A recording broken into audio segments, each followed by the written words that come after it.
Le virus c'est une petite bestiole, une très petite bestiole, dont la capacité de nuisance est inversement proportionnelle à sa taille.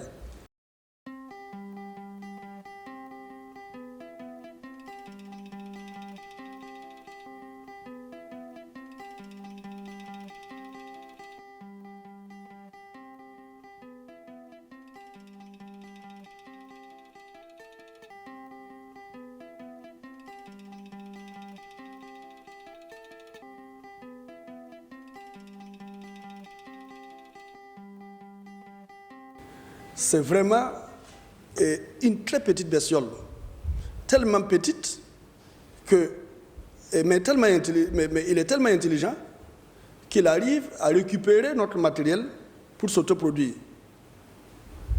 Et c'est pour ça qu'il est difficile à guérir par les médicaments.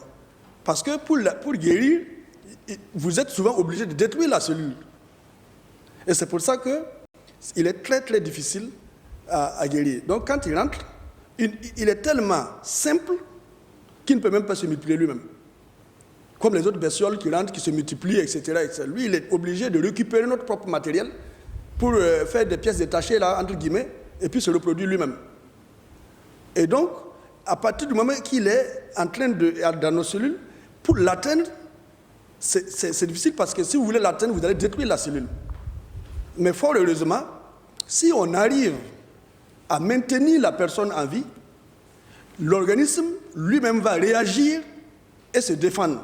C'est pour ça que on se demande, mais quand on dit qu'il n'y a pas de traitement, pourquoi le malade guérit? Et qu'est-ce que nous on fait pendant ce temps?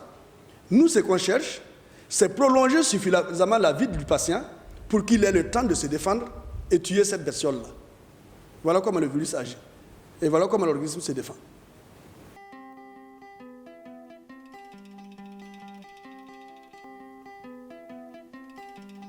Ce qui est en jeu, c'est comment on fait pour que le taux baisse au niveau de la transmission. Parce que plus on aura de personnes contaminées, plus le risque d'avoir de personnes en détresse sera important, plus le risque de mort sera important. Donc on a beau avoir un seuil de 80% de malades qui ne vont pas déclarer, il y a 20% qui sont dans une situation délicate, il y a 5% qui peuvent être dans une situation dangereuse, et vous faites le point. Le professeur a dit, un malade, c'est au moins 3 personnes contaminées. Si on est 1000, ça fait 3000.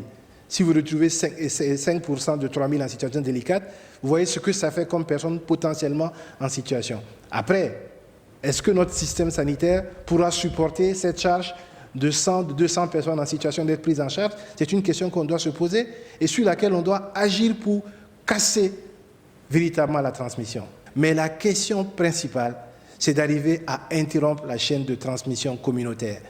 Un malade infecté, c'est 3 autres potentiellement. Et quand vous faites la déclinaison, vous voyez où on peut arriver en termes de seuil de pénétration au sein de la population. Droit Libre TV, la web télé 100% droits humains, 100% liberté d'expression.